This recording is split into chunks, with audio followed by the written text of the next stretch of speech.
geographically. I'm getting ready to take this on Facebook, and here we go.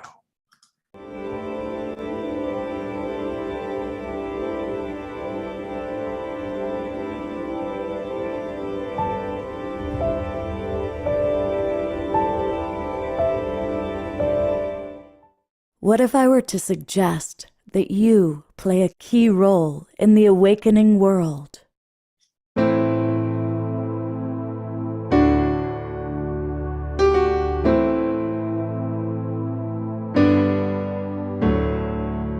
And that you are watching this because you have heard the call.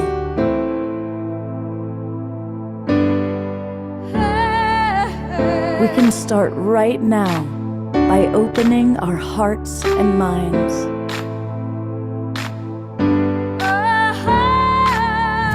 Welcome to the awakening world.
Good evening, everybody. I am Love Coach Scott Katamas. I'm your host for The Awakening World, and welcome.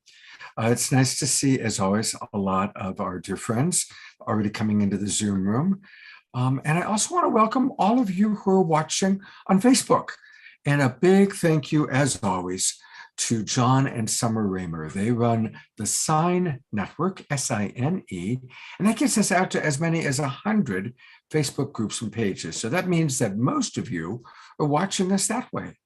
Now, if that's the case, or you may also be watching on Alan Steinfeld's YouTube channel, or the Global Peace Tribe YouTube channel, or our newest broadcast partner, the Conscious Awakening Network.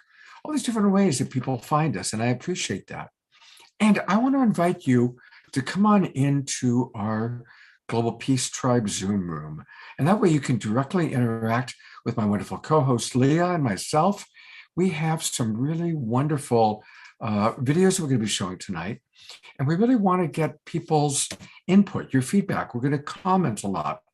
So you're going to have a chance to see some amazing luminary speakers that have been on our show before. Andrew Harvey, Adam Apollo, Greg Braden, and Carolyn Myss. All four are amazing presenters, and they're all going to be offering tips, tools, and wisdom about these times that we're in right now. And we're going to talk about it. So come on in and join us, and it's really easy to do that. Just go to globalpeacetribe.com, globalpeacetribe.com, and register. You'll see right down here where it says register for the winter season. That's our brand new season. And so when you register tonight, you're going to get the links to all of our shows for the next, well, basically through the end of March 2023. We do 3, sometimes 4 shows every week. So for example, this is the show that we're doing tonight. Tomorrow night, we've got an amazing live broadcast with people like Lynn Twist and Jennifer Hill joining us, Shakti Durga. And then on Sunday, tackling a really tender topic, overcoming and healing from religious dogma and disillusionment of religious experiences. So that's just this weekend shows, and we've got amazing shows planned for the next 4 months. So you register once, you get the links to all those shows, plus you get the replay. We send out every Monday an email that gives you the replays for the previous shows. So come and join us. Now is a really good time to do so. We'll talk a little bit more about that later in the show. I also want to acknowledge that beloved brother Omashar is with us. as well as our co-host, the Leah Lovelight Michael, and really looking forward to connecting and chatting with Leah about tonight's segments. But let's get us off to a musical start and turning it over to Omashar. Aloha and namaste, everybody. Here is a song called Love Will Lead Us. And it will.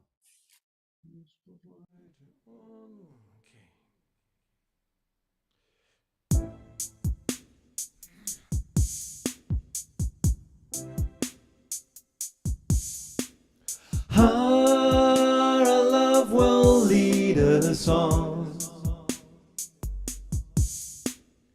Oh, our love will clear the way. Our love will show the world. Oh, there's nothing in the way.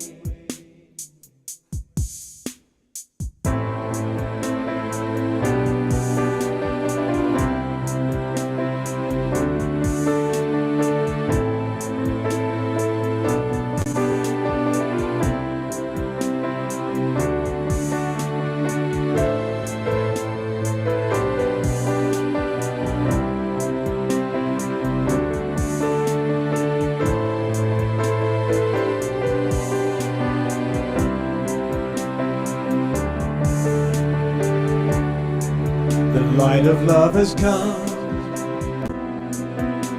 centering my soul. Amazing things abound. Now we've reached our goal. Celebrate your liberation. Shine your love throughout the world. Consciousness proceeds through being. I am here.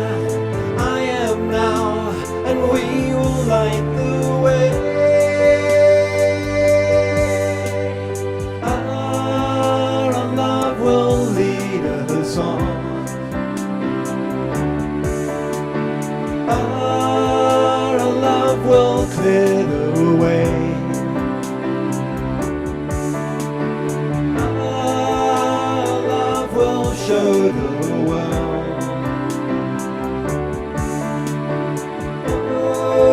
There's nothing in the way.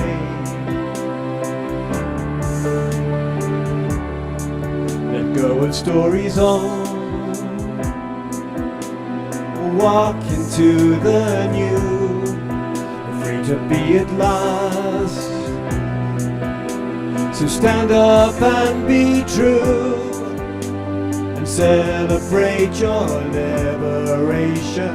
Shine your love throughout the world, 'cause consciousness precedes true being. I am here, I am now, and we will show the way. Our love will lead us on. Our love will clear the way.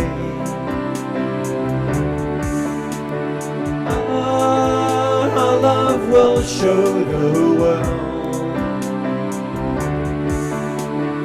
Oh, there's nothing in the way.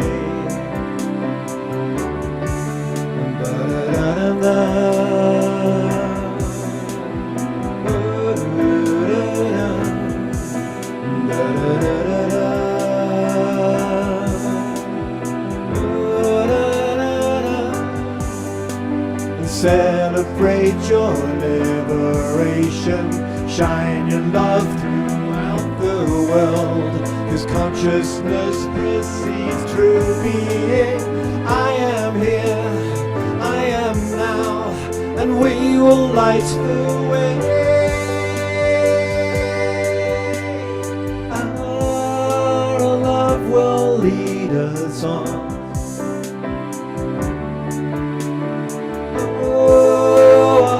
Will clear the way.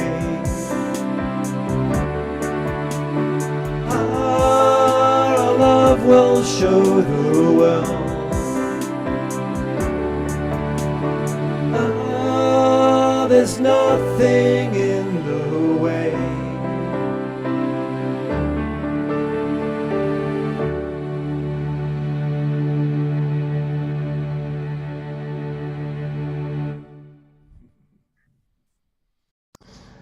Love will lead us. Love will lead the way. Absolutely. And that's so much a big part. Yeah, go ahead. I'm going to put the spotlight on Karen for a minute because she's got that love leads the way heart right there. Thank you, Karen. Absolutely.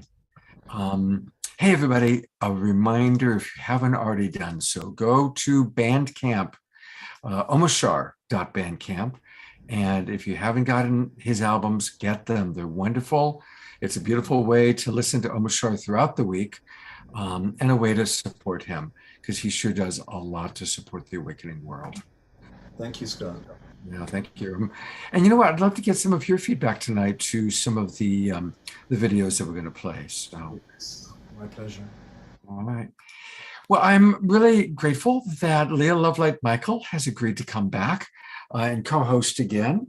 And it's kind of fun because she actually doesn't know these people. I hope you don't mind my outing you there.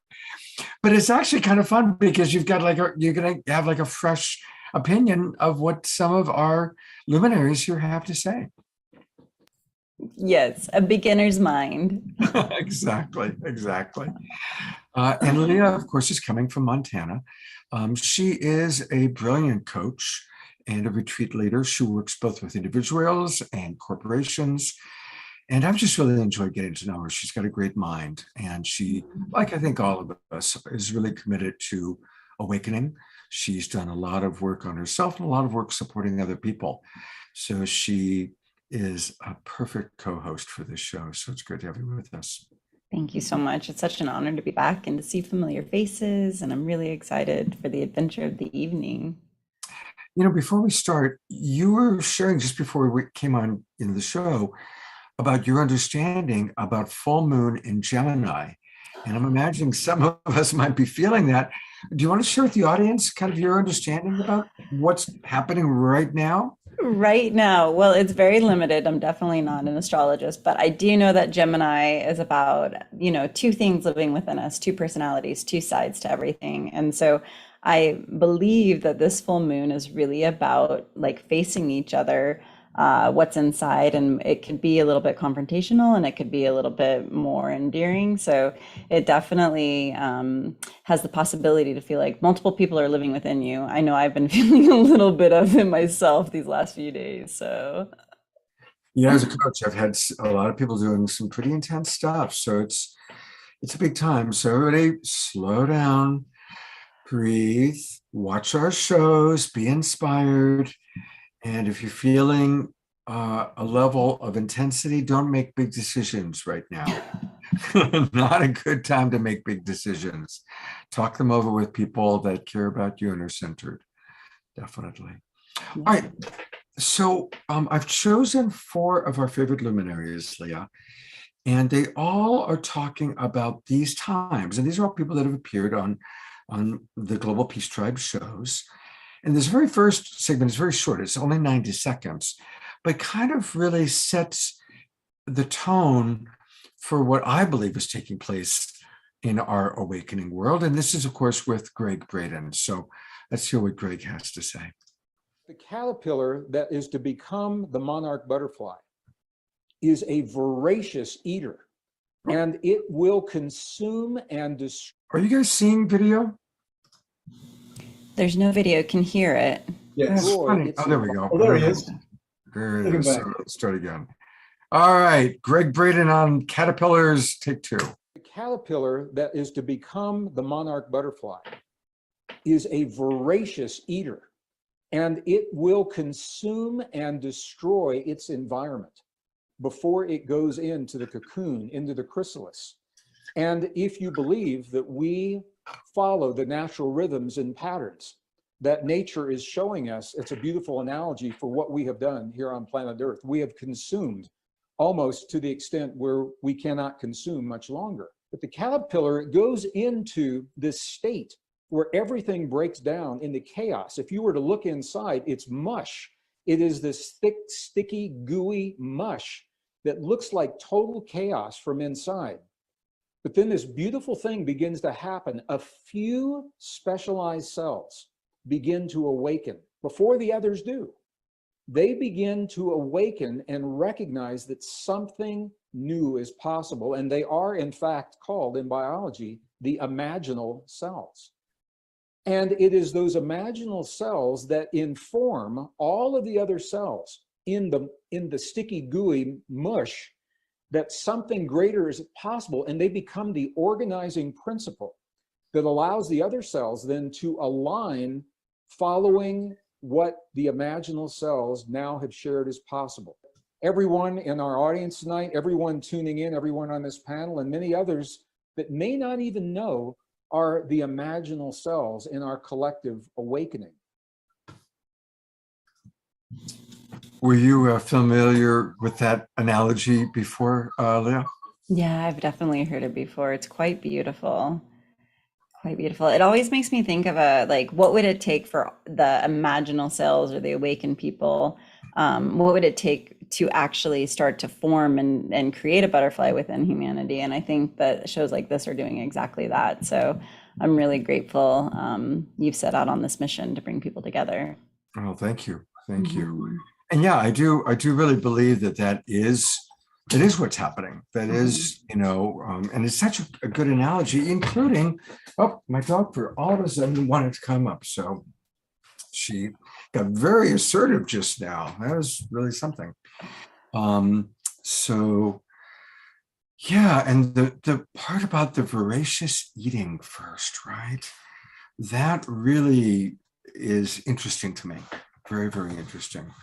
We're going to come back to Greg a little bit later, but I'm going to play now a video from Adam Apollo, who's an extraordinary, I see Jeffrey Colbrook is clapping his hands. He's excited about seeing Adam. We have kind of the older generation that we're going to hear from, like Andrew Harvey and Carolyn Myss. And then there's the next generation that is people like Greg Braden and Adam Apollo. And so I think what Adam has to say is very powerful. It's a lengthier video. So everybody get ready, because he offers a very, very powerful vision. Whoops, that's my dog putting her hand on the keyboard. He offers a really powerful vision of humanity and where we're going. So let's take a look. I get to introduce our first primary speaker tonight, and that's Adam Apollo. And he's a remarkable human being. Let's just start with, this is someone who has had, since childhood, numerous experiences with extraterrestrials and multidimensional reality. And that in itself is, I find that people that have those experiences have come into this world as master souls to teach us, to lead the way, to help in this incredible new paradigm. And boy, has Adam showed up in that way. He's been a featured speaker on future technology and unified physics at the White House, the United Nations, and conferences all around the world. He's the founder and CEO of a very important organization for us to keep track of, Superliminal Systems. He built the Resonance Academy for Unified Physics, and he has been writing the college-level modern physics module, exploring physics history. So he has taken these amazing experiences and downloads that he's received and is applying it to the real world. So Adam, thank you so much for being with us, and thank you for your service to humankind. Thank you. Such a pleasure, Scott. Thank you for the warm introduction. It's so nice to be here with all of you again. And tonight, I have a very important topic to speak on, and one that is dear to my heart and central in many ways to all of my work, from unified physics to spirituality to our relationship with the galactic family, to our ancient wisdom keepers around the world and the medicine and teachings that they have to bring to us. And that topic is sovereignty. This is a fascinating word, isn't it? To be sovereign, to be ruler of one's own domain, to be a kingdom of oneself or a queendom of oneself. But what is sovereignty? What is the power of choice? Where does it come from? And when we look at the universe through the lens of spiritual development and the contexts of masters and avatars across the ages, oftentimes our takeaway is that the journey of being is to, over time, slowly drop away the shells of individuality, to relinquish, in a sense, the part of us that is individuated, such that we may be able to open ourselves to experiencing the truth that we are one, that we are all connected, that everything is divine, that all is God, and for many, that God is you, that God is me, that we are God essence. And so how do we reconcile this journey to discovering our divine truth, the nature of our interconnectedness as creators of the universe, with the aspects of individual choice, the moment-to-moment decisions that we make? Well, in order to more deeply understand this beautiful divine paradox, it's important for us to understand physics of space-time. How is all of this creation that was created, if you created it, or if I, made to serve our experience of being? Well, if you went to basic high school physics class or college, which you know that everything is made up of atoms, not ADAMs, but ATOMs, and that these atoms are protons and neutrons, and they've got a little cloud of electrons and electrical charge spinning around them. They chain together, forming molecules, and the lattices of molecules give us the perception of wood versus metal, though both are hard, or water versus vodka, though both are liquid and clear. It is molecules that give us the experience and of the expression of the structure that we then identify as things with our minds. Yet within those molecules, there's this field of light swirling and moving and vibrating. And that field of light vibration, the electromagnetic vibration, the electron field, is reflecting back to us and communing within us the vibration of all things around us. And we experience that vibration as feelings, as emotions, sometimes subtle, sometimes overwhelming. Sometimes a vibration can cause one of our glands to literally orgasm into a release of chemical vibrations throughout our body that all our cells then interpret as a very, very strong feeling.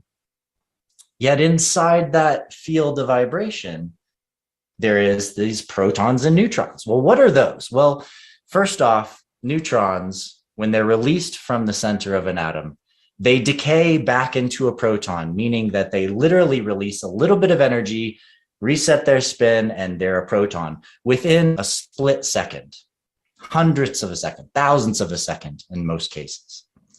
And so what we're really dealing with when we are dealing with all that this is protons.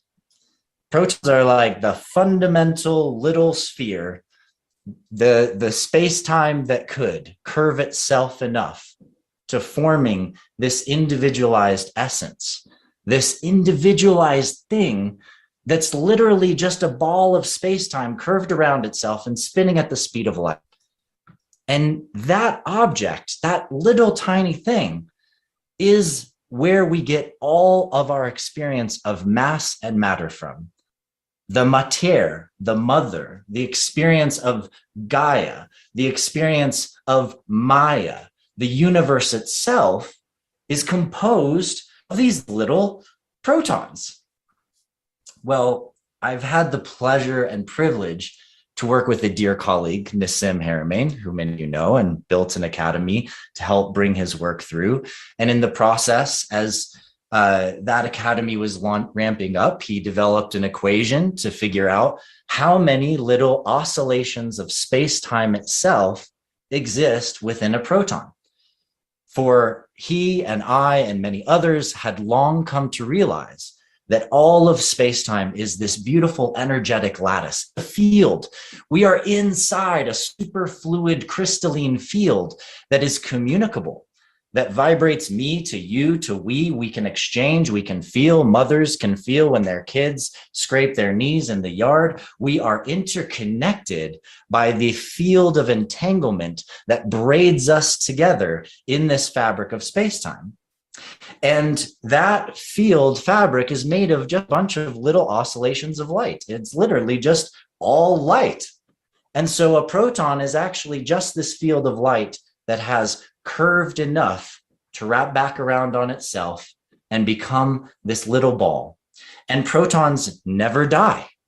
They last forever. They are, for all intents and purposes, eternal. We think it might take 4 lifetimes of our universe for a proton to decay. So that should alone tell you just how important the protons are.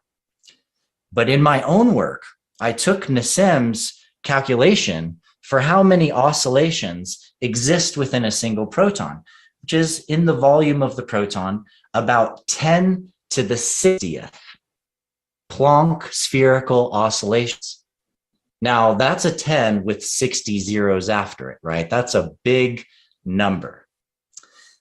But I discovered that if you take the amount of time that we have existed within this universe, and we look at the earliest evidence that we have of the birth of the universe, and we calculate that into the span of time that the entire universe has been alive and been in being, it turns out that there's 10 to the 60th Planck seconds in the lifetime of the entire universe. What this suggests is that every moment of the universe, every second of time experienced, is encoded in every proton, meaning that every single particle and every part of our body is literally a hard drive storing the memory of the entire universe. And so there we have it. The oneness is inside the thing, the proton, this seemingly separate object, because there's different protons in here than there is in here. And yet we're both storing the field of memory of all time. Isn't that interesting? And so when we begin to look at ourselves, we begin to see, wait a minute, I don't have to try to achieve oneness. I don't have to work to experience the divine. In fact, I am the entire memory of the universe already encoded in form. And I also have my own individualized stream of experience. And the stream of my own experience is my own lens. It is how my little part of this universe, of this divine expression, this massive crystalline beauty sees itself.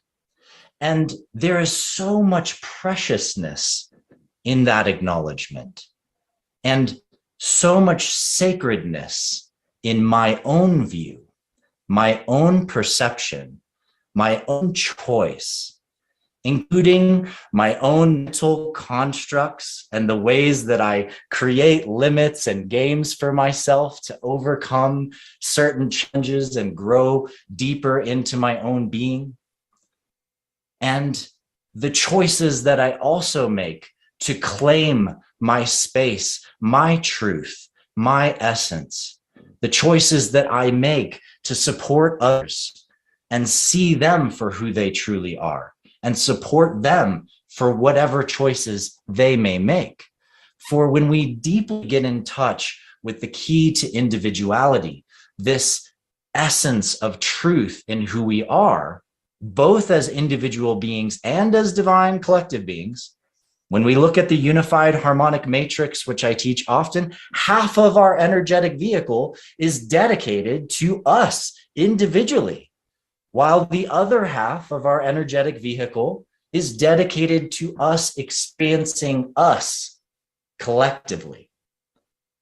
And there's a bridge between the two, and that bridge is both the source of all harmony, of all peace, of all communion, and it can also be the place that we feel when we're separate and we're different the most intensively. And that place in the center between our collective physical, emotional, mental, and our individual mental, emotional, and physical is our heart. Our heart as a singularity, a spark in the center that is intrinsically interconnected with the truth of all being and the eternity of all being, also knows what it means to be alone, to be individual, to be one, and maybe in oneness, being alone as the only thing that exists, as the everything. It is love, and it is all of the beautiful tension and change and challenge that comes with living love and expressing love across all of its layers and dimensions. If we are going to live with love, if we are going to choose to be in service to all life, if we are going to go on the journey to discovering the true nature of ourselves and claiming who we are, then we must claim and acknowledge the sovereignty of every other being. The power of each person's choice is part of a trust that exists between us. It is the heart of common and natural law. It is the deepest truth that we actually can live and express with each other, which is me saying, I know who I am, and I'm going to honor you for who you are and all you are and whatever it is that you choose. I'm going to honor it. I may not agree with it. I might think it's crazy, but I'm going to honor that choice that you are making because I understand through myself that my own choices are the very things that have enabled me to evolve into the being that I am. It is my choices that illustrate the painting of my soul upon the world. It is my choices and the honoring of my own choices that help me to love myself, no matter what it is that I face. It is my choice and it is my freedom to make that choice that matters most. And through that, I can be love. I can be living. I can be honoring, and we can be in grace together.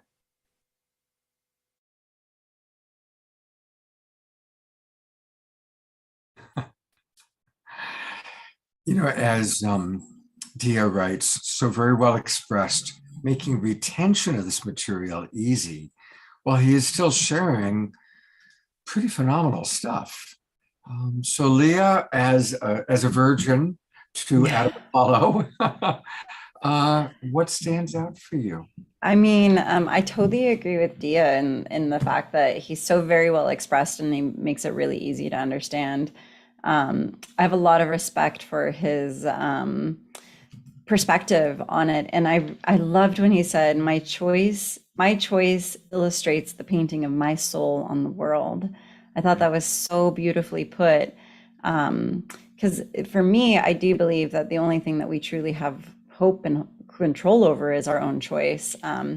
and choosing to let people be in their own choice is a choice in itself. So it was really, really, really profound. And I never had heard that about the proton and the structure. So I'm a science nerd. I love science. So that for me, like, was awesome. And I could see Jeffrey like just like going and raising his hands. So he was so fun to see during this segment too. So really, really profound. Check out the movie The Connected Universe. That it really is amazing. That'll help you, Leah. Yeah, okay, it's on the list. You know what, Jeffrey, can you put the link to how we can find the Connected Universe into the chat box for us? Yeah, I can. It's pretty much everywhere. The Connected Universe will get you to the Connected Universe. How true, how true. Brother Omashar, what stood out for you in Adam's sharing? Well, just his clarity again, because when you hear clarity, it just resonates and it just pings on the crystal glass of my being. And something that I'm still hanging on to something that Greg was saying. And it was because it was a beautiful opening about the imaginal selves and the butterfly that we're forming in the cocoon. But what I noticed is not wanting, just bringing it back into that, was whilst we're in the cocoon at the moment, and it's only because we have the sounding board of things like the awakening world and other conscious friends that it doesn't look like chaos. But when I'm with myself, I know that I'm in the cocoon, but I'm looking around and it's just everything is disassociated and taking itself apart. And it's quite challenging to stay informed during that, if that makes any sense. You can carry on. I carry on with my day. I do my music writing and go for walks, do my meals and things, but it kind of seems a little empty, as if I'm waiting for something. And so I'm looking around within the cocoon, and I'm just seeing deconstruction. And I guess it's just a stage that we're in as we deconstruct. And how long is this going to take? Is it going to be a day, a month, a week, or a year, or 10 years? I don't know. But thank Goddess, thank God for those of us who can speak freely to each other, and the Adams of this world and the Nasseems of this world and the Gregs that just bring the crystal clarity directly into our heart, our mind. Beautiful. Let's hear from our next luminary, and it's Carolyn Myss. She is a 5-time best-selling author, New York Times. She's been on the show several times. And I've got 2 segments that I've chosen for each person. We might not get to all of them, but here we go with Carolyn Myss's first segment, at least, that I've chosen to show. And this is from when she was on the show last year.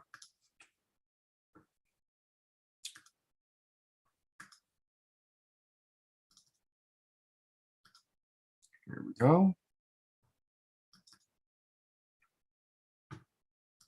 And it wasn't until I really started to look at why people don't heal, and then why don't people heal, and then how can people heal, and until my life took a journey into the nature of the soul, until I looked at the significance of now, of this time we're living in a huge cosmic way, the profound significance of what it is to be alive now, the privilege it is to be alive even in this chaos, but especially in this chaos, to understand that a bio-spiritual ecological theology is being born. And it is one in which the question of peace, why is peace so difficult? Why, when all these years of teaching, and I have asked people, what is it you're seeking? And they'll say, I'm seeking peace. I'd like my life to be more peaceful. Why is that so difficult? Why has that been such a hard, such a goal that is so way out there, when in fact, if we treasure love and peace so much, why are those the 2 things that send us into therapy? Why are those the 2 things that have us forever in despair. And I finally realized that the task comes down to becoming a perfectly healthy you. That peace is not a matter of an issue out there. There'll always be issues out there, always. My background is in theology and in military history, the study of war and the study of God. And I've concluded that we all go to war at some point. We go to war with ourselves, we go to war with others, that conflict is in our DNA, and that we have to resolve conflict within ourselves. We have to take ourselves on. That in order to create peace, we have to first settle why we create conflict within ourselves, within a relationship, within the relationships of those we love. Why we have to win at all costs, why we have to get that last word in, why we have to be right, why we have to, what we will risk for the sake of our ego. And at the end, if I had the time to take this all and give you a crash course on health, I would tell you that your body and your spirit, your whole bio-spiritual ecological system that is you, your microplanet, breathes together with the macro planet. And that one of the greatest health foods you can feed yourself toward peace and unity for everyone is humility, is to become a humbler person, is to decide this isn't worth a conflict.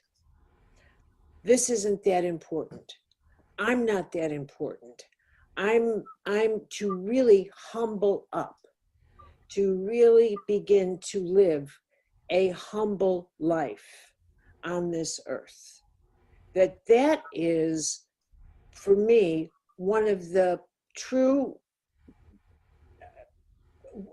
contributions to yourself, to your body, to your mind, to your inner world, of what generates health and what generates peace and what generates tranquility in yourself and in how you see the world and in how you then treat others and how you respond to others.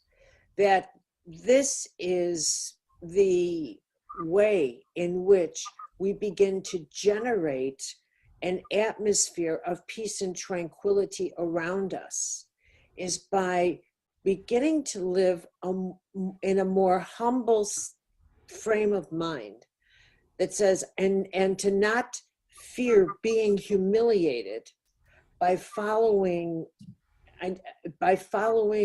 our soul's guidance.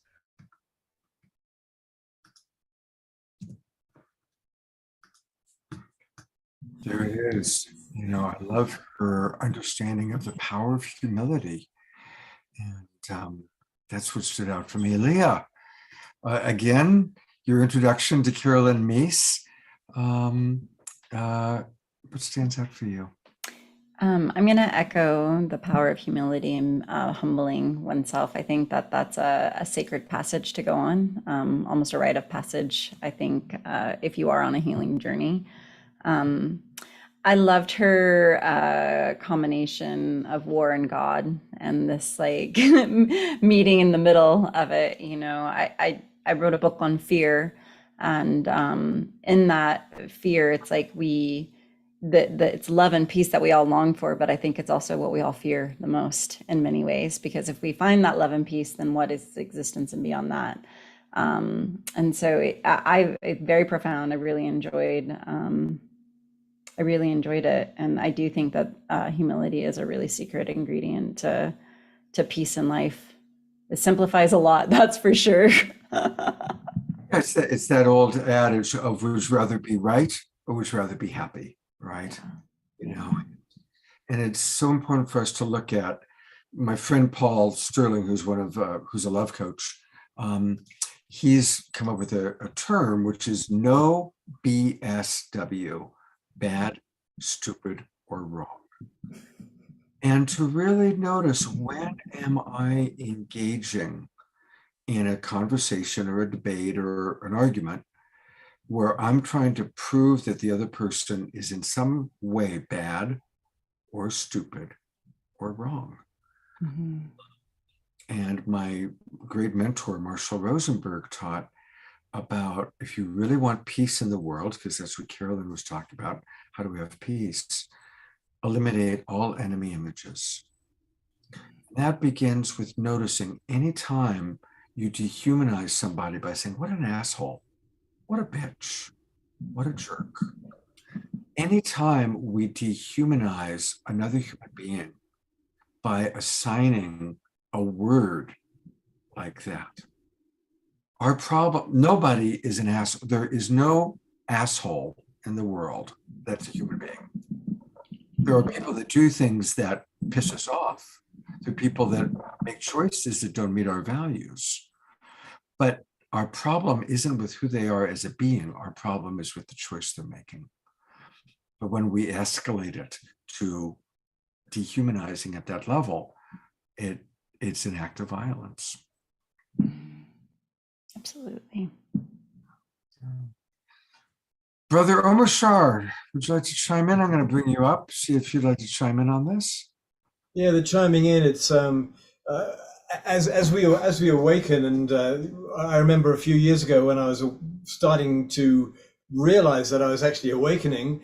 I thought, holy crap, I have to police every single thought that I have about myself and another person. And the BSW that Paul so eloquently states, it's I find every day that I'm finding some level of judgment towards somebody.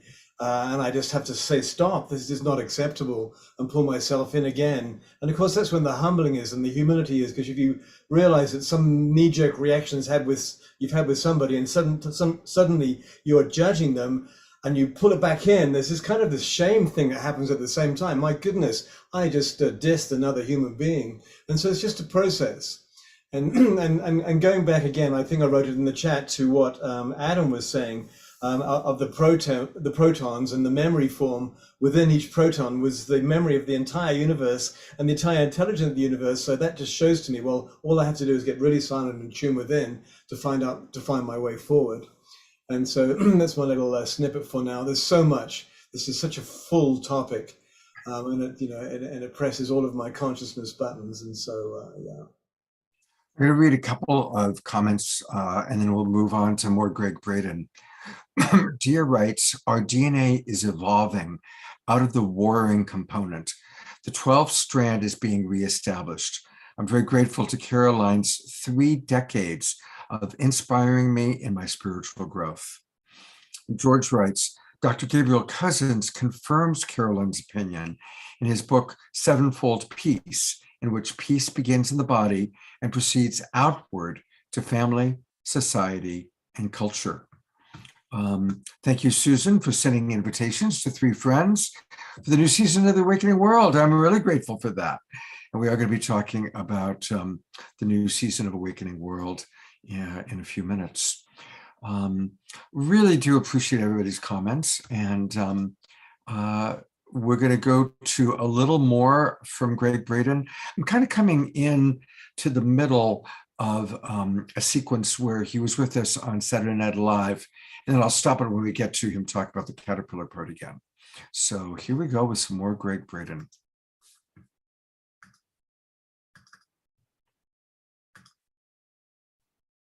Tonight. So I want to begin by saying thank you. And I just want to say it feels really good to be with so many good friends. Some people on this panel I didn't know would be on the panel. I haven't seen for a long time. I know there are a lot of our global family that are tuned in right now. They're going to be watching this. And I just want to welcome everyone. And it just feels so good to be here right now. And I was listening. Well, and I have to say, Manos, my brother, you are so awesome. I expected that I would hear the flute tonight. You and I are flute players together, and I was very surprised and really love what I just heard. So thank you. You did a beautiful, beautiful job, and it feels really good to be following what you've just done here. Thank you. Hey man, we all trying to awaken our Buddhas. That's all it is. Absolutely, absolutely.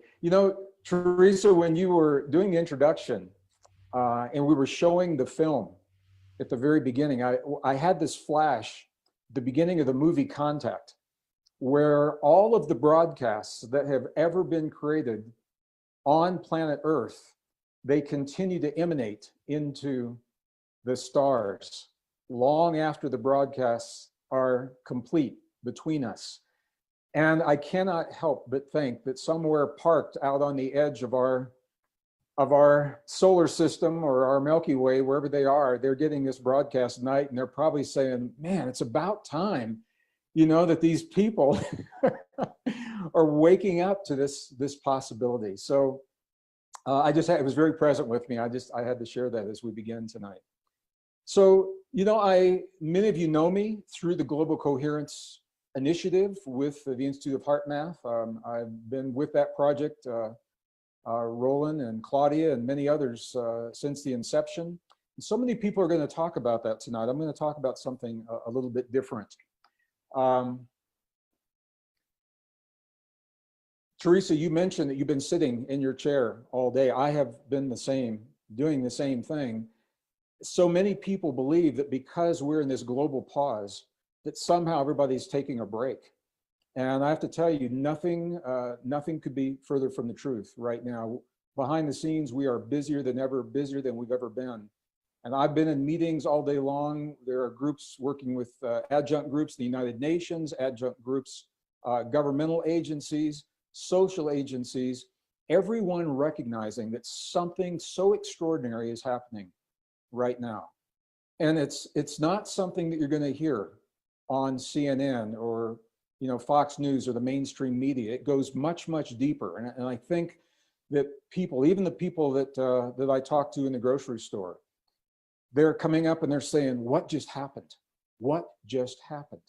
They know that it's about more than this global pause that we're all experiencing right now. And as we begin to emerge from this pause, as the nations and now the states in America are beginning to lift some of these restrictions, everybody's asking the same question. There's a world out there that did not exist before this all happened. And everyone is asking, what does that world mean? What does that world look like? And here's the challenge. Here's the challenge that every group, every organization that I'm involved with, everyone is experiencing exactly the same challenge. And I'm just going to share it with our audience tonight. We know that something new and beautiful is possible, but here's the question. How do you imagine the potential of what is possible for us and what can be without running it through the filters of everything that we've known in the past? How can we begin to imagine this world of equality, this world of sustainability, this world that we all know is possible? How can we do that without hinging upon the framework of what we've known in the past? And it might seem like an easy thing to do when we talk about it, but when you really sit down with people and they begin to describe what they envision as being possible, they begin to understand that is all based in the filters of everything that we've known in the past. And we have an opportunity to do so much more right now. So as the opening film clip for tonight began, there was the mention of the caterpillar and the butterfly. And I was actually going to talk about that because I was just speaking with my dear friend, my colleague, my spiritual brother, Bruce Lipton, 2 nights ago. He's in New Zealand right now. They're packing to come back to the US. And Bruce shared something with me about the caterpillar analogy, because we've all heard this before, but he expanded and shared something a little bit different with me. And I want to share it with you tonight, because what he told me as a biologist, he told me that that the caterpillar that is to become the monarch butterfly is a voracious eater.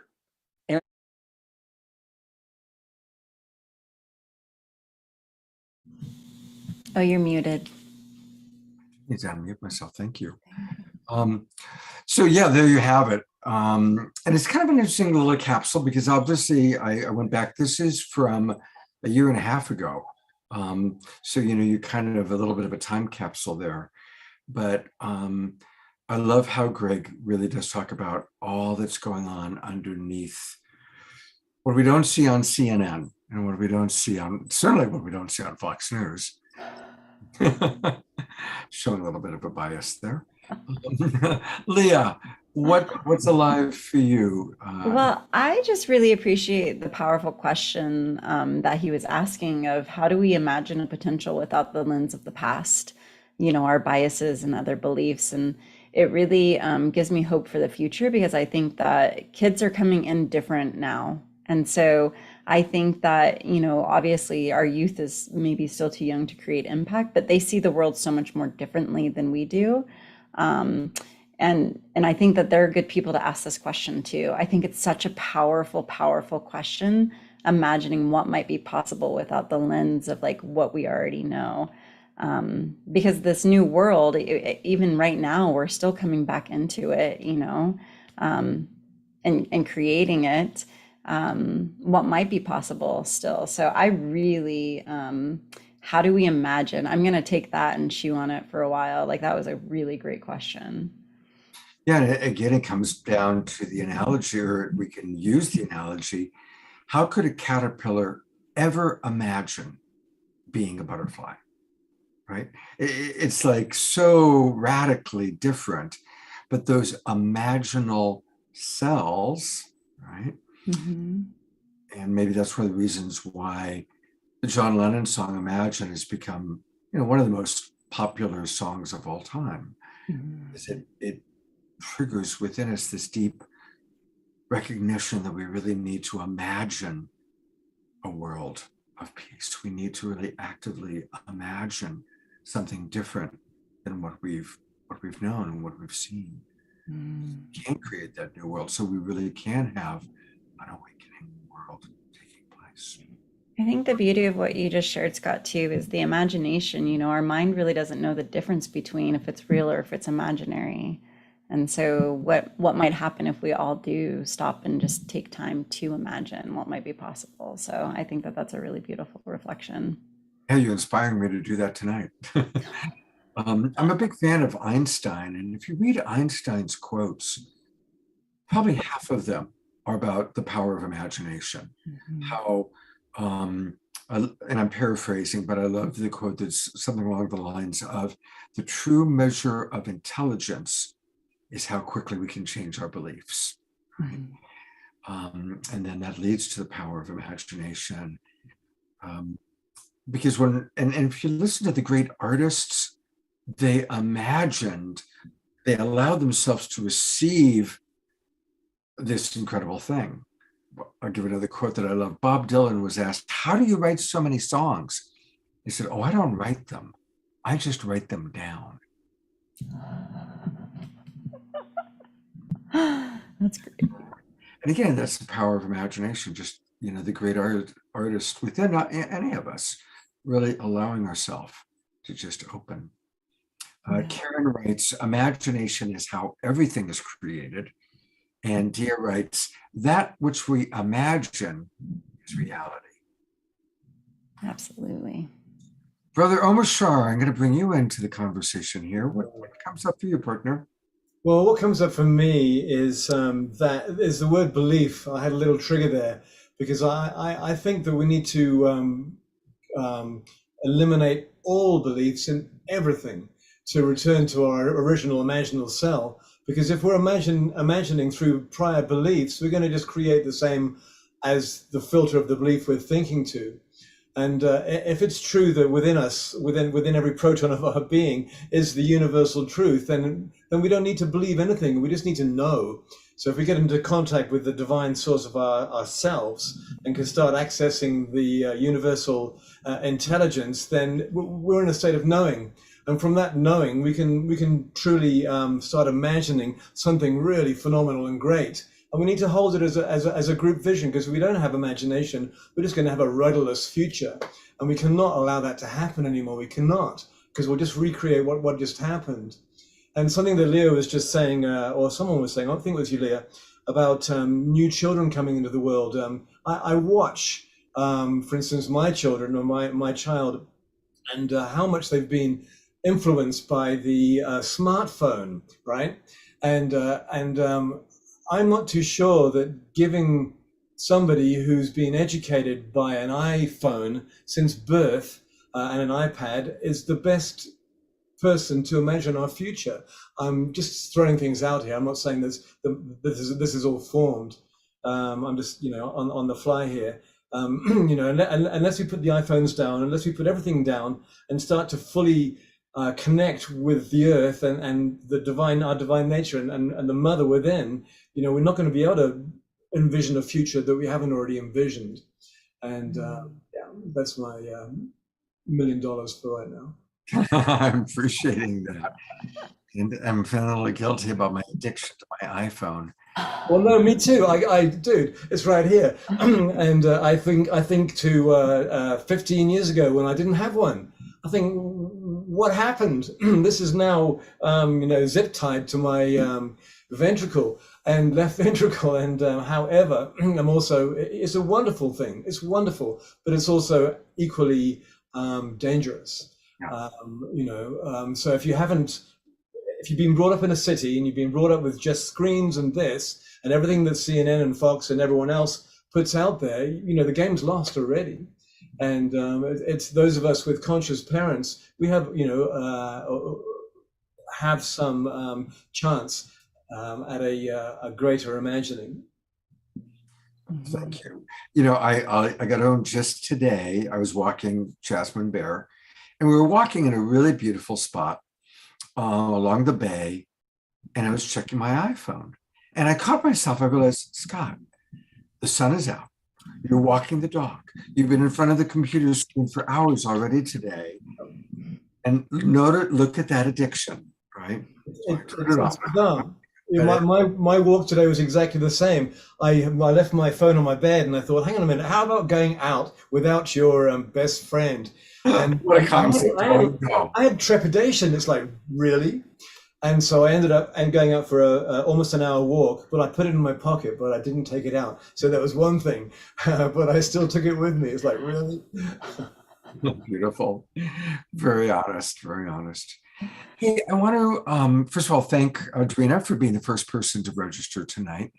And I'm going to take a moment to just talk a little bit about what's going on, because we do have some really exciting things that we're announcing this weekend for the first time.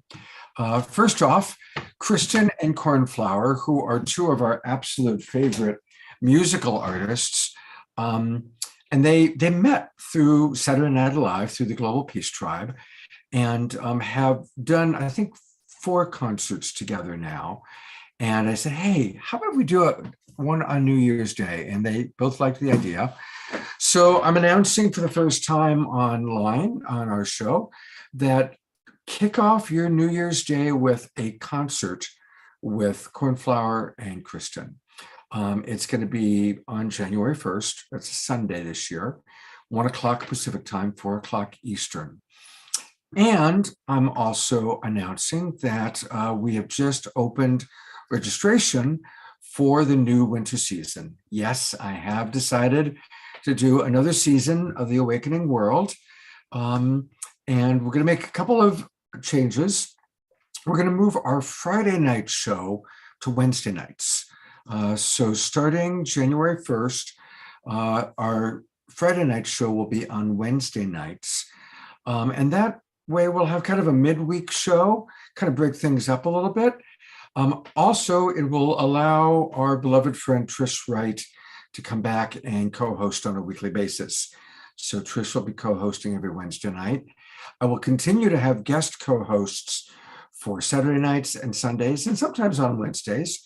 Hopefully Leah will come back, and we've already got commitments from Kristen and Larissa Stowe and Tangela. So, and we'll be continuing to bring all of your favorite beloveds. Now, I'm really wanting to grow our audience, so I came up with an idea. As you register, if you register at $75 or higher, you'll automatically get a free ticket to the New Year's Day concert. You'll get a permanent pass to my Saturday morning relationship satsang group. And you can give a gift subscription. If you come in at $75, just let me know who you want to give a gift subscription to. I will send them a nice email, welcome them to the awakening world.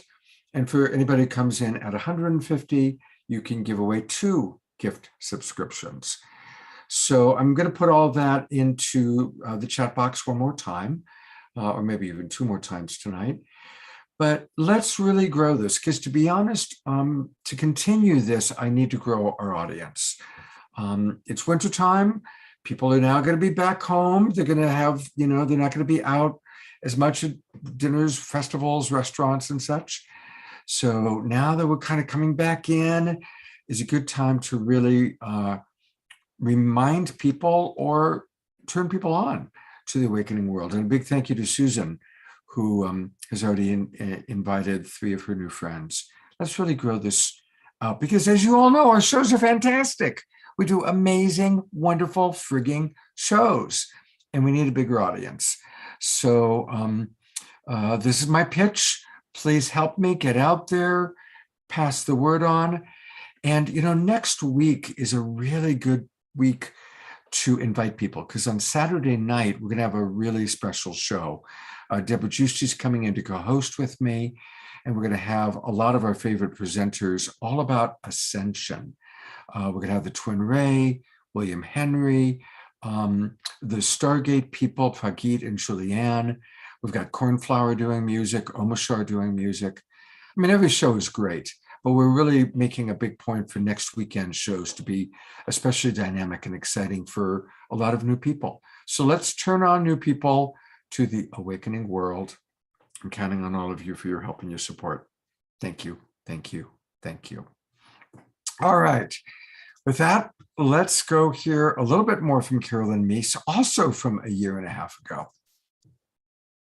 Thank you, Ken, and thank you, everybody. And what lovely company. Wow, that was gorgeous. And what a pleasure to meet all of you who I have not met before, but what lovely company. And thank you for having me again and to contribute to this marvelous conference. And the subject matter of co-creating your vision in what we would call the new normal. I'm not sure we should even use the word normal yet. It's a very bold word to use. So I've just put down a few thoughts in a few minutes, and I hope that they'll be of some use to you. Let me begin by saying that co-creation is a real is a genuine power that is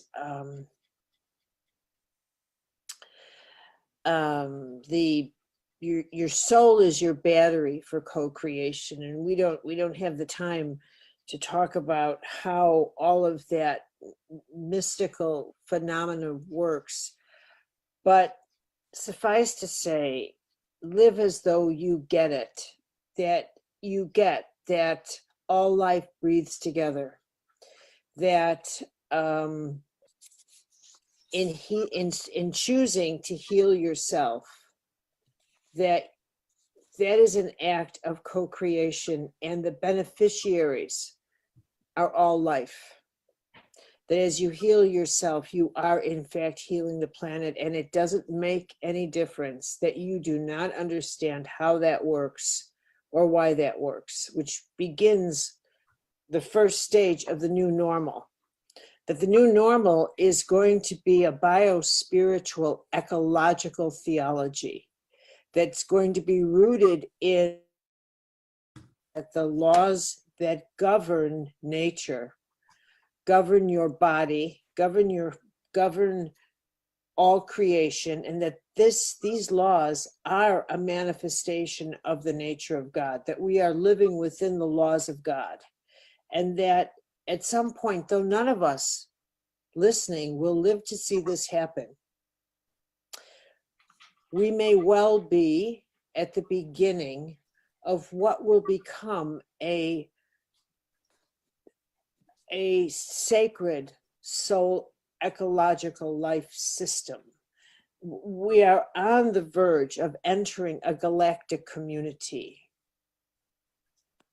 And that's reshaping, whether or not we realize it, the fundamental core of our collective Abrahamic theologies. It's the celestial world is shaking as the myths are melting in the celestial world. And believe it or not, that in itself has to do with the eruption of a virus.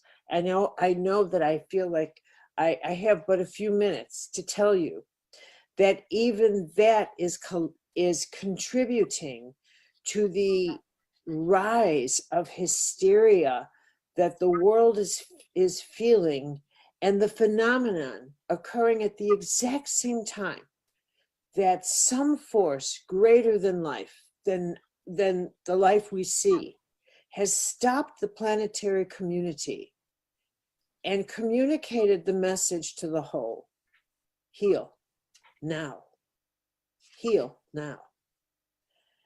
And that, as I know in my own work of 35 years in healing, that in order to heal, all of the contaminants rise to the surface when a crisis happens. This pandemic, though they will find and seek a biological reason, of course they will, but I'm going to tell you that just like they'll find a biological reason for why you get sick, you know quite well that deeper than that are the emotional, the psychological, the complexities of your soul that participate, co-create the reason why your body then presents the finished product of an illness. So what we are witnessing now are all the components psychically, energetically, that have arisen, that are participating in why we are now in a global virus. It is a psychic virus. It's an energetic one. Yes, indeed, it's a physical one. But it's one that is bringing out so much that needs to be healed. Not just the physical virus, but all that has led to an imbalance in nature of a catastrophic proportion. Not just Mother Nature, but in our natures. In our natures. Because they're one and the same thing. And so when we talk about the new normal and envisioning it, it has to be that this vision that we hold is how we conduct ourselves consciously and spiritually. That we now begin to step outside the collective narcissism that has been a way of life of ours for 25, 30 years, and begin to think that I need to wear a mask, not because of me, but because of the community I live in. I need to start realizing the law that what is in one is in the whole, that what I do to others matters, that in fact all life breathes together. I need to put everybody else now on my radar. If they're hungry, I need to attend to them. For years, I have listened to people say to me, I think I want to be of service. Now life will be service.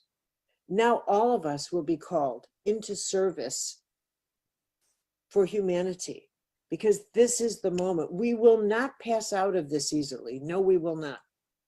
The pain that's erupting, the injustices we'll see, will not stop come winter, come spring. This is not going to be that easily resolved. So we have to resolve within ourselves the new normal, that we do not have weak backbones, but titanium ones, in which we recognize that we're built for this moment. If you're alive in this moment, you're built for it. And the way we take this on is that we recognize that every act of goodness counts, that every act of courage counts, that how we treat each other matters more now than it ever has. And that now is the time to recognize all life breathes together, that we truly are one soul. Thank you. Thank you, Caroline. You are fantastic. And her website is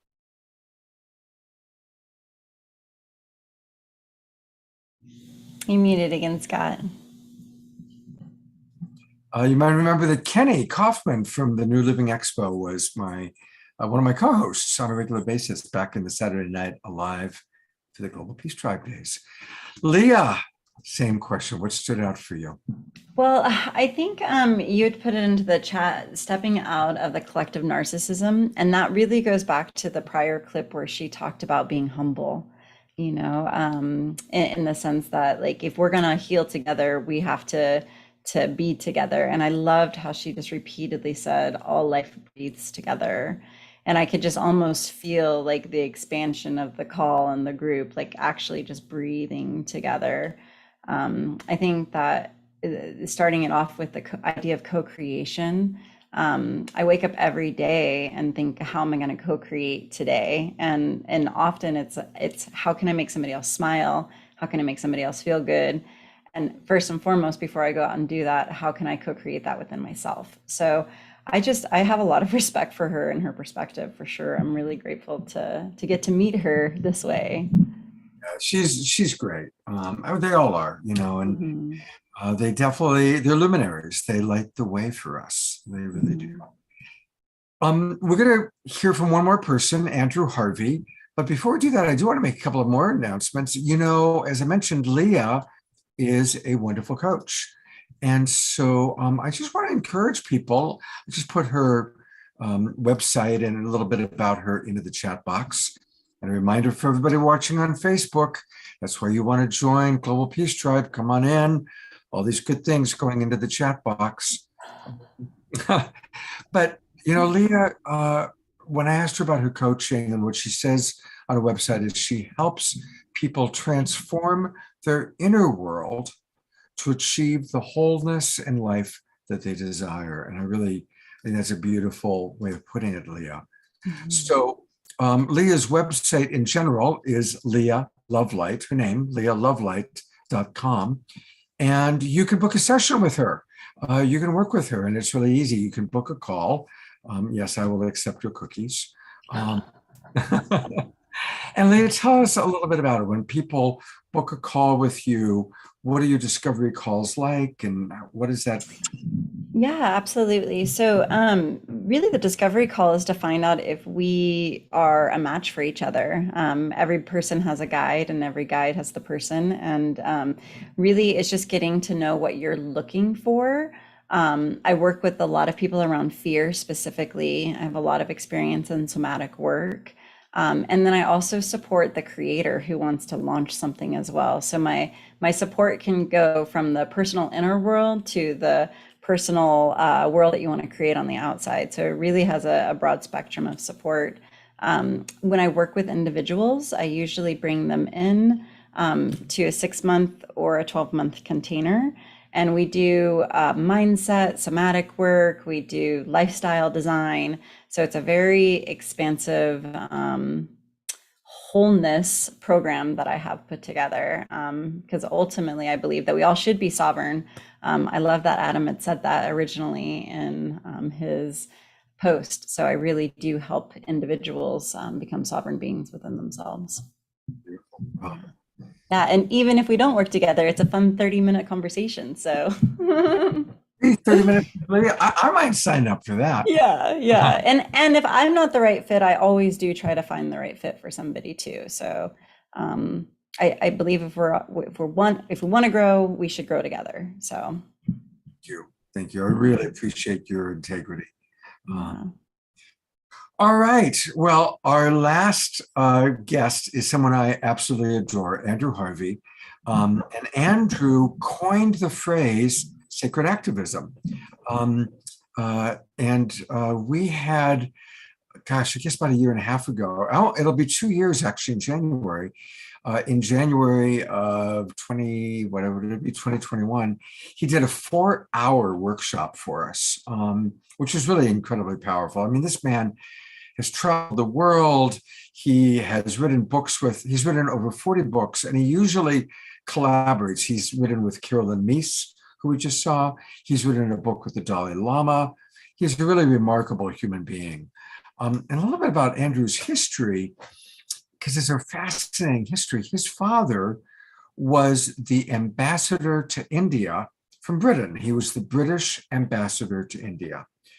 So Andrew grew up with this very interesting juxtaposition of extreme British aristocracy, but raised by Hindu nannies and Hindu, the kind of the people around the compound on the British,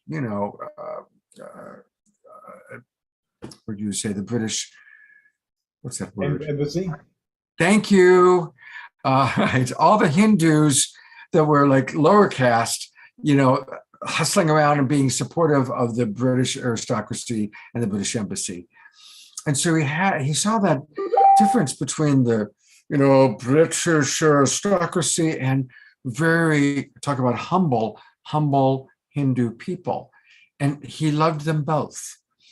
He went on to become a scholar at Oxford, learned multiple languages for the purpose of reading all the great sacred texts in their original language, reading the Bible in the earliest Aramaic version, reading the Vedic scriptures in their original Sanskrit 7,000 years ago.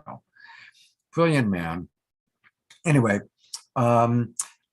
this is something that he did this for us, I think, last December, this particular segment. He's done multiple segments with us, but he talks about the power of the great mystic, Kabir. So here we go. I'm grateful to be able to call Andrew my friend. We've developed a really lovely friendship over the years, and I'm proud of that because I really love this man. So here we go. Here is Andrew Harvey. And go. We are waiting for Andrew Harvey to speak. Hello, everybody. This is Andrew Harvey, and I'm speaking out of the obvious erupting global dark night. We are all suffering at a very great depth. I have known for 20 years that this moment would come, and that we would in our lifetimes reach showtime, the time in which we would need to go to the depths of ourselves to find at those depths deathless consciousness and deathless courage. And all my work in the last 20 years have been devoted to this moment. And one of the most important, I believe, aspects of the work that I've been trying to do is that I've been summoning back and invoking the very great mystic guides that I know have helped me stay strong, and I know will help you stay strong and luminous and exalted and hopeful, even as this necessary, terrifying evolutionary process continues. The greatest of these guides I have discovered for myself is India's greatest mystical poet, Kabir. Kabir lived in the 15th century, woke up to the knowledge that we were in Kali Yuga, knew that Kali Yuga would take us to this desperate moment, but knew something that I am begging you to align with at the deepest level of your whole being, knew that the birth canal of a new humanity is a devastating dark night, and knew that if we could align ourselves with the severity of this process, we would be born into a new divine humanity. For me, this is the key to everything. This is the key to the work I do. This is the key to the true meaning of sacred activism. And this is the key to getting through this horrific time with calm, with faith, with focus, with passion, with compassion, knowing that we are in the throes of a process we cannot control, but knowing that the destined, ordained goal of this process is not the annihilation of the human race, but the birth of a new human race, what I call an engoldened human race, a transfigured human race, a divine human race. There is no greater guide to this tremendous ordeal and birth process than Kabir, who lived it in his own life as a pioneer of this new divine humanity. And I have just produced a book for all of you for this moment called Engoldenment, with these three unbelievably happy Kabiris sitting on a stone steps in Benares. It's called Engoldenment, A Year with Kabir, and it is a Kabir poem for every day of the year, so that every single day you can get an injection of the wisdom that knows the truth about our time, our process. I cannot tell you how much Kabir has meant to me and continues to mean to me, and how overjoyed I am that I live to be able to give to all sincere seekers everywhere this greatest of all the prophet mystics, this greatest revolutionary of evolution, Kabir. So what I'm going to do is just read you 4 very inspiring, exalted poems about the new human, the new divine human, the engoldened divine human that we are in the middle of birthing in this agony. Please listen, and please keep this vibrant, rich, holy ideal alive in your heart mind, because you'll find that if you do, with Kabir's help, you'll be able to go through the inevitable pain, the inevitable suffering that in any birthing process always involves. Don't be frightened of the suffering.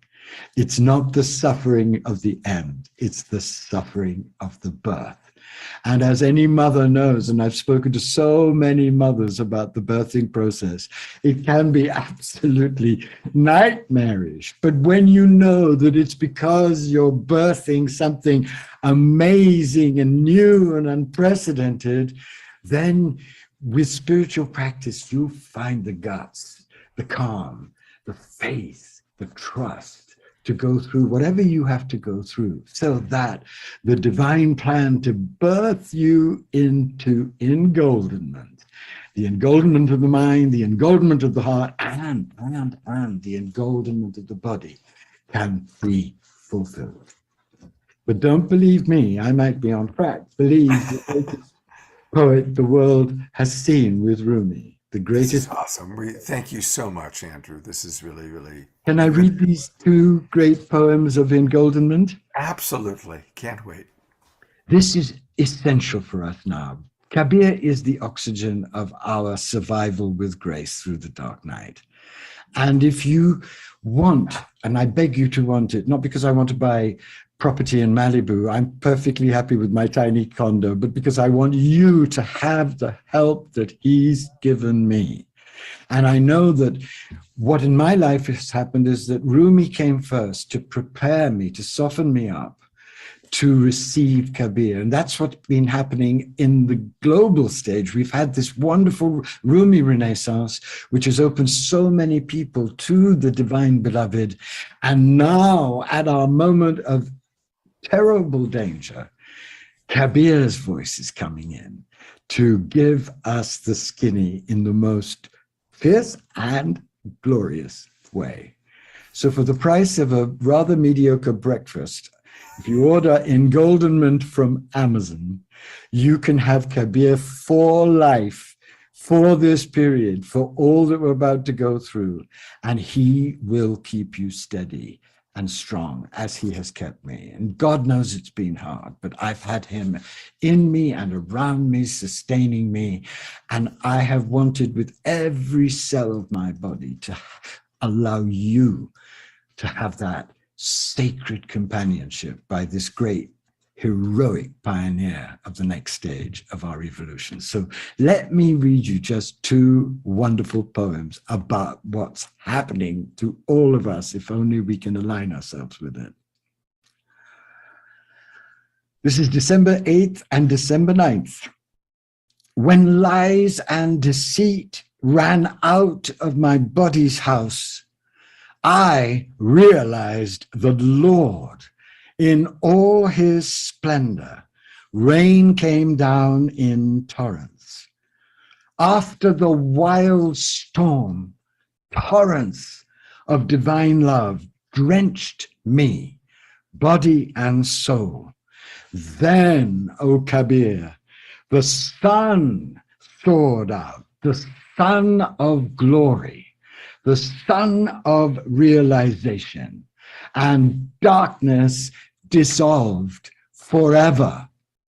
That's what's happening. The lies and deceits are being squeezed out in this horrible process of the body of humanity so that this great torrential blessing can descend on those who've prepared themselves for it so that they can leap into the arms of the beloved and be engoldened.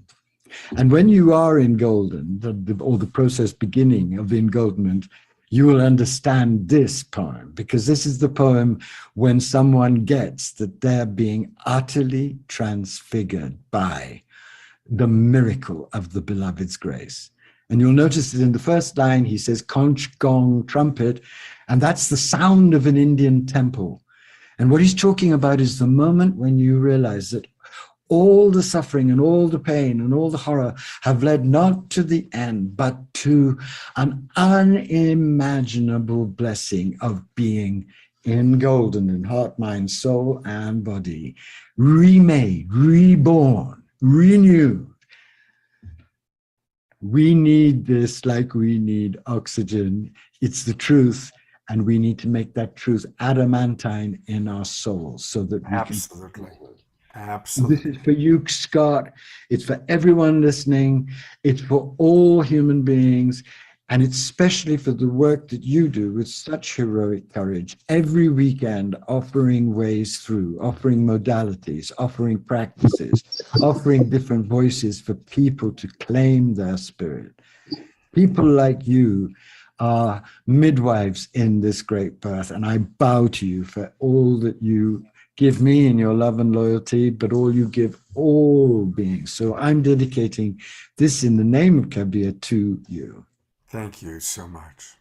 Conch, gong, trumpet, hear them thrilling through the divine palace of your body as at last, at long last, you merge with your eternal husband. Let love's mad joy surge through your whole being in wave after wave. This is what you were born for, and this is what you died to live. This is what we are now dying to be able to be empty enough, humbled enough, reverent enough, loving enough, hungry and needful enough to be able to receive the torrential golden grace that is pouring down upon us to transfigure us. This is not something I believe. This is something I know. This is something I know of this process through the grace of Kabir. And I know that if you can truly align yourself with this in whatever way is most natural to you, on whatever path you are on, with the help of Kabir as a massive infusion of grace and energy, nothing will be impossible for us, even in these seemingly impossible times. It always gets the very darkest and most grueling before the impossible possible dawn. So never, ever, ever lose hope. Beautiful. Absolutely beautiful. I love that man. Leah, your introduction to Andrew Harvey. I just can't stop smiling. He has so much passion. Like, I'm like, I want to get in the birth canal with you. So, yeah, I mean, absolute passion. And I so appreciate him saying the suffering is not the end, the suffering is the birth. And I just like, that just brings so much hope into my heart. So, yeah, my cheeks are like sore right now. I love that. What a blessing. I'm going to tell Andrew that my co-host wants to be in the birth canal with him. Yeah. He'll love that. Omashar, what comes up for you, brother? Just his passion, not just his passion. I mean, that's kind of almost dissing it. I almost wish I was Andrew. He has so much passion, and I can feel that potential within myself. And as I put into the comments, his commentary on Kabir's poetry is almost as profound as the poetry itself. And I've been to India many times, and having been around places where there's the caste system, and there's the British embassy, and there's the ghost dogs of the aristocracy that used to think that it controlled India, I can kind of get where he's coming from. He was already disassociated from normal reality. And when we finish today, I'm going to buy that book because I want that book next to my bedside. And I didn't write it down last time when he gave us that beautiful video that he took in India. I forget where it was, but it was a few months ago.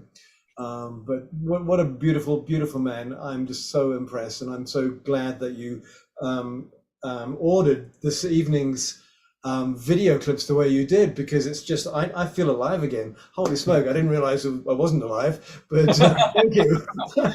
Yeah, I figure we got to end with Andrew for sure. Yes. So speaking of getting his books, you can find him on Amazon. This is his Amazon site. Now, the one right here in the middle is the one that he, of course, was talking about, Engoldenment. And I've actually gone through 2 copies of it. But, while I'm looking at this, I do want to point out 2 of his other books. He's written 40 books. But A Walk with 4 Spiritual Guides is also, it was one of the first books that I ever read from Andrew. And he talks about the teachings of Krishna, Buddha, Jesus, and Ramakrishna. And it's a beautiful book and really fascinating. It gives his own unique Andrew Harvey insight into these 4 great teachers. And then the other book that I absolutely love is The Hope, A Guide to Sacred Activism. And again, Andrew coined the phrase sacred activism. And again, that passion that he has, he applies to how we must really do our sacred activism at this time in life. So you guys, it's Christmas time. Give people Andrew Harvey books and Awakening World subscriptions for your Christmas presents, okay? These are the Christmas presents. These are the stocking stuffers that I want to strongly encourage. We will conclude, of course, with Omashar music. But I wanted to give Leah a chance. Any kind of final thoughts? Any final sharings, musings? Yeah, I mean, I just feel really inspired after this evening, and just thank you again so much for having me here this evening and being part of the community. It's just been real blessing. I love the full extreme from Adam to Andrew, like just it was all very lovely. So thank you. Oh, thank you. It's great to share that with you and get your commentary. Yeah. And hey, remind everybody, join us tomorrow night.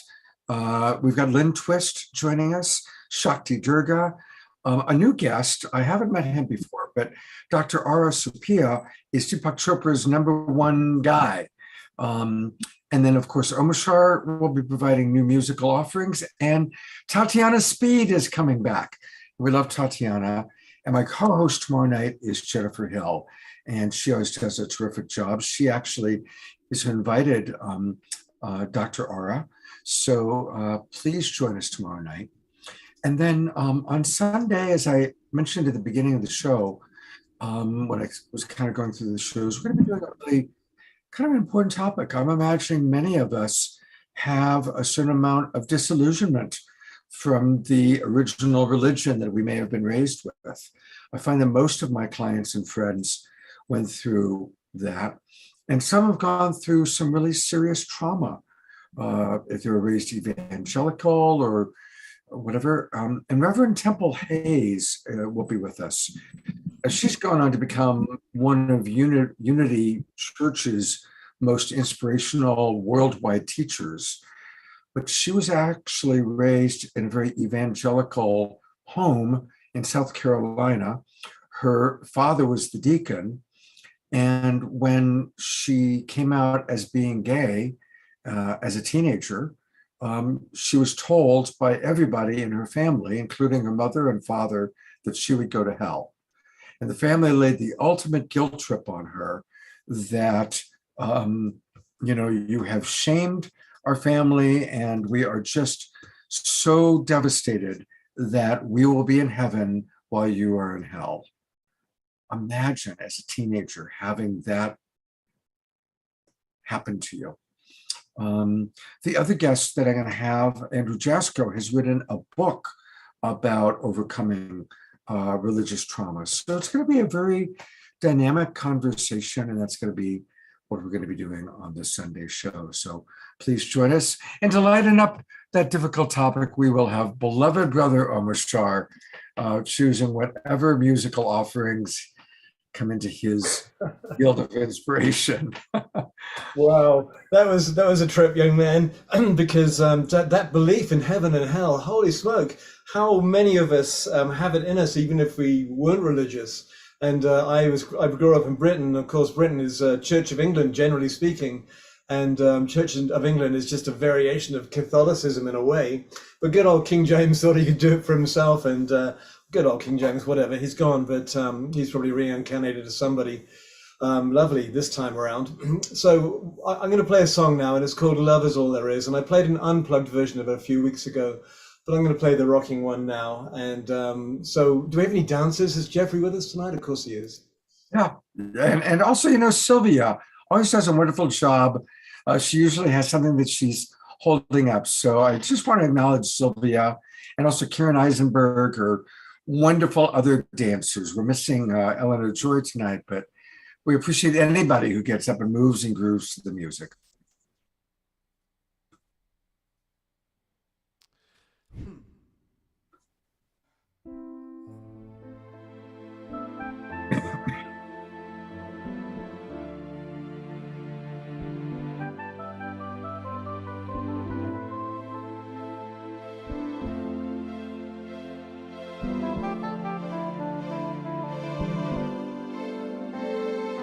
Love is all there is.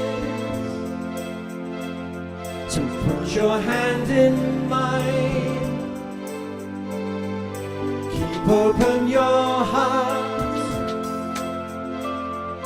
We are love divine. Love is all.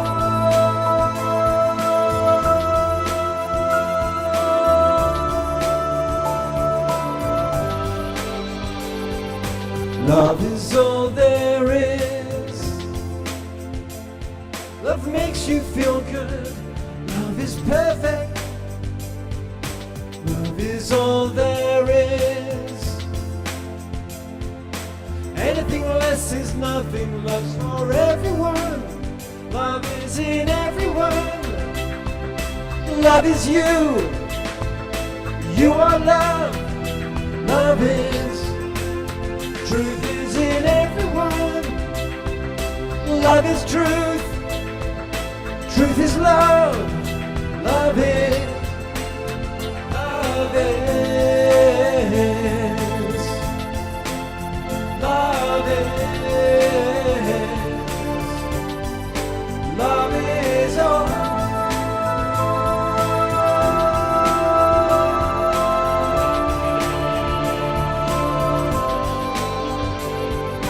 Love is not a dream. Love's all there is. Love's what we live for.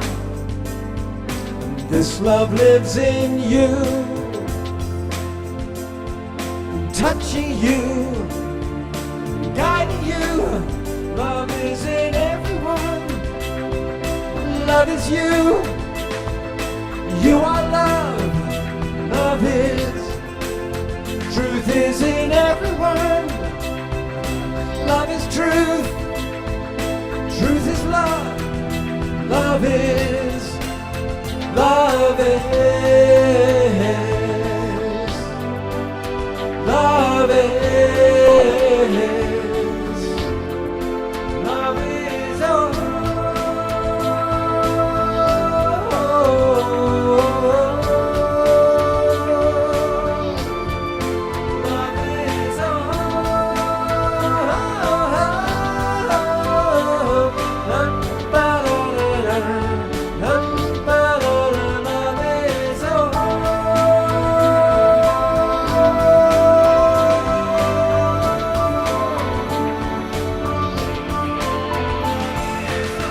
Is all there is.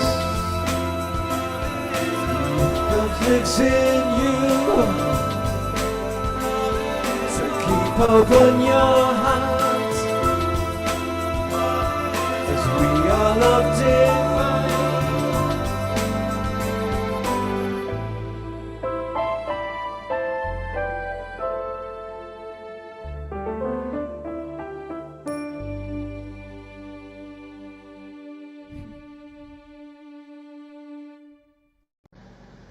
Let's all twinkle, beloved brother Omashar. Lots of twinkles to. Twinkle Thank you. Saturday's satsang. Oh, yes. Thank you always for reminding me. So, well, two quick things. I pulled this up and then I'll do satsang. Thank you. Somebody had mentioned if you're going to go to Amazon, please go and join Unify the World.